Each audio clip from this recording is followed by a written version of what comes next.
हर हर महादेव। देवों को देव महादेव के चरण में प्रणाम करता हूँ। भोलेनाथ के चरण में प्रणाम करता हूँ।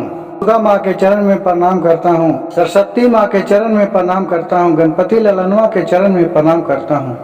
गुरु भाई गुरु बहनों के चरण में प्रणाम करता हूँ। एक गांव में एक सेठ और एक सेठानी दोनों बहुत ही अच्छी से रहते थे। सेठ जी का एक भी बाल बच्चा नहीं था। वो बाल बच्चा के लिए बहुत ही चिंतित रहते थे। कुछ दिन के बाद सेठ जी ब्राह्मण को बुलाए और बहुत ही विधि पूर्वक शंकर भगवान को पूजा पाठ किए, जिससे शंकर भगवान खुश होकर उसका एक पुत्री का वरदान दिए। कुछ दिन के बाद सेठ सेठानी का एक बच्ची जन्म लिए। दिन पर दिन शानी होने लगी। कुछ दिन बीतने के बाद लड़की जब 16-17 साल के हो गई तो उसका एक बहुत कस के तबीयत दब हो गया। अब उसके लिए सेठ ने अपने सब भाई बहन लोग से बोले कि भैया किसी जगह अगर अच्छा वैद्य है, कोई डॉक्टर है तब बताइए ना, वहाँ दिखाएंगे।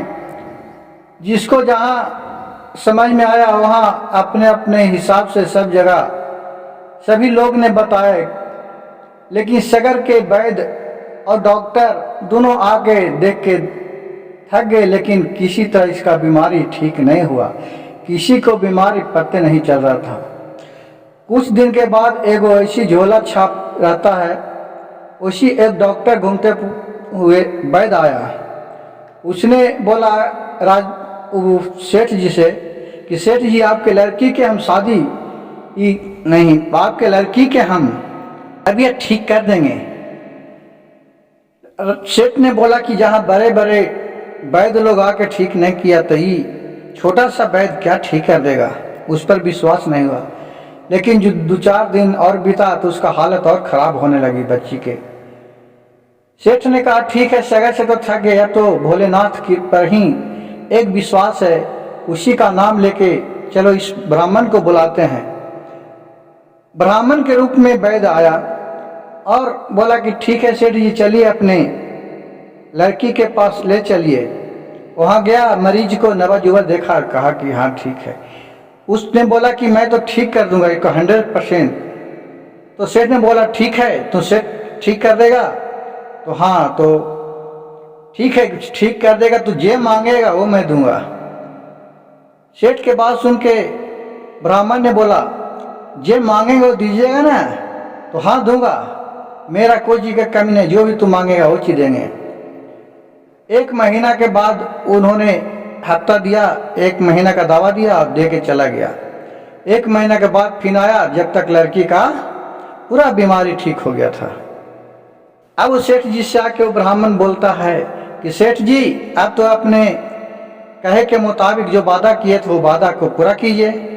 बोला सेठ जी बोलिए क्या बात है, मैं जो वादा किए वो देंगे। कहा कि तब वादा के मुताबिक है कि जो आपका संपत्ति है उसमें आधा हक हमको और दे दीजिए और अपने लड़की को शादी हमारे साथ कर दीजिए।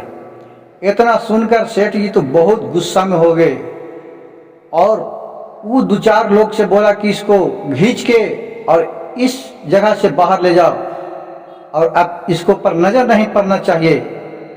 ये सब बात सुन के सेठ को जितना भी नौकर चाकर 2-4 गो था उसको पकड़ के और ले जाके बाहर छोड़ दिया। फिर 2 महीना के साल भर ठीक रहा। फिर साल भर के बाद देख रहा है उसका बेटी के फिर तबीयत दब हो गया।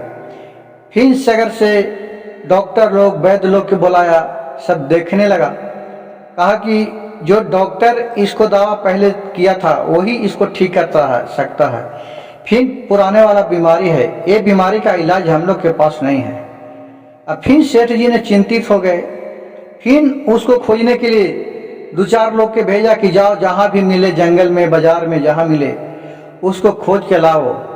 खोदते खोदते उन लोग के नहीं मिला। फिर शिव गुरु के भगवान की आराधना किया कि हे प्रभु जो हमसे गलती हुआ क्षमा कर दीजिए, उस वैद्य को कहूँ से खोज के भेजा दीजिए इतना कम से कम हाथ के लज्जा रख लिए, क्योंकि जो सेठ जी था ये बहुत ही शिव भक्त था। बिना शिव जी के पूजा कर ले कहूँ नहीं जाता था उनका नाम। ओम नमः शिवाय, ओम नमः शिवाय सुबह सुबह उठते में जरूर लेते थे। 2-4 दिन प्रयास करने के बाद वो वैद्य मिल गया और फिर उसको बुला के लाया और बोला कि इसको इलाज करना है। तो बोला कि सेठ जी आप तो बाधा से मुकर गए, तो हम क्या करें? कहा कि बाधा से का इसको तो बीमारी ठीक हो जाना चाहिए ना, फिर तो नहीं होना चाहिए ना, कैसे हो गया?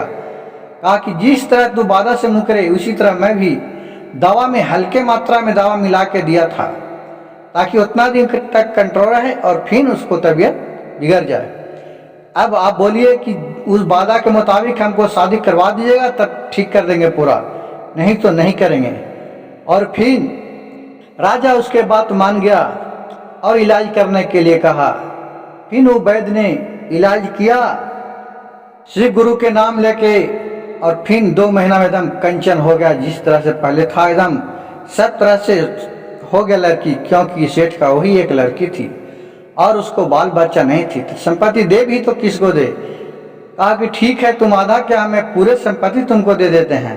और पूरा धूमधाम से शादी ब्याह किया और अपने मेहमान और बेटी और राजा रानी सेठ और सेठाइन सब भगवान शिव गुरु के शरण में गए और अच्छी तरह खुशी खुशी जीवन बिताने लगे। गुरु भाई गुरु बहन इसी से कहता है कि जिसका भगवान जिन पर नजर फेरते हैं तो उनके आगे सब चीज भी नामुमकिन भी मुमकिन हो जाता है, जो नहीं भी होना रहता है वो भी सही सब तरह अच्छे तरी होता है। हर हर महादेव, घर घर महादेव।